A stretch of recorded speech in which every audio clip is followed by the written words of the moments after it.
大家好啊，歡迎翻嚟我嘅頻道，提下大家記得訂閱我嘅頻道之後就可以第一時間接收到我嘅消息啦。今日就揀咗第二場賽事同大家研究下四班1650米嘅賽事，預計會擺前面嘅馬有勁進區、顏色的顏同埋森林之王，步速預計偏慢嘅，狀態比較差嘅馬有3、5、10、11、12，咁啊可以畫咗佢先啦。狀態比較好嘅馬有勁進區同埋唯美主義啦。大家就可以喺畫正嘅馬入邊揀自己嘅心水啦，咁我都揀咗嘅心水俾大家參考下。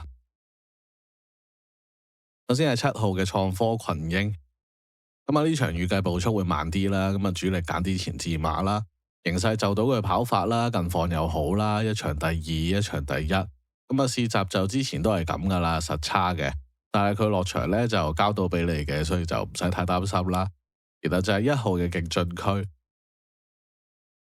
狀態 fit 嘅，今季喺3班跑咗2個第3，而家落翻嚟4班，即刻揾潘頓跑。上次4班贏馬就係呢個組合啦。同日呢都仲有幾隻馬呢，阿威哥都係俾阿潘頓跑嘅。預計呢就會賺到個步速形勢嘅。然後就係4號嘅凡凡有餘，呢隻就同勁進區好似啦，又係3班搞唔掂啦，一落嚟4班呢就俾翻贏馬拍檔嘅布文跑啦。咁喺呢組呢，一樣呢就會有啲級數嘅，佢唔一定要後上嘅，有個4檔收一啲3、3、4、4位嚟跑呢，咁表現都會唔錯嘅。最尾一隻呢，就想搏下隻9號嘅森林之王。上場18當熱身啦，呢個階段呢，跑翻16啊1650會好啲嘅，咁好明顯進步緊嘅，上咗啲力啦，今次俾文文兼跑啦，我個流放呢做翻好啲，加埋個步速形勢幫手呢。相信表現咧會更進一步嘅，其他剩翻嘅就可以留意下穿甲金鷹同埋隻贏月啦。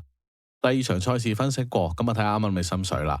如果想知道我臨場收到咩消息到咩馬嘅朋友，就可以加入我呼風喚雨嘅群組啦。可以睇我頻道簡介或者發信息俾我查詢翻。咁就下個賽馬日再見，祝大家好運。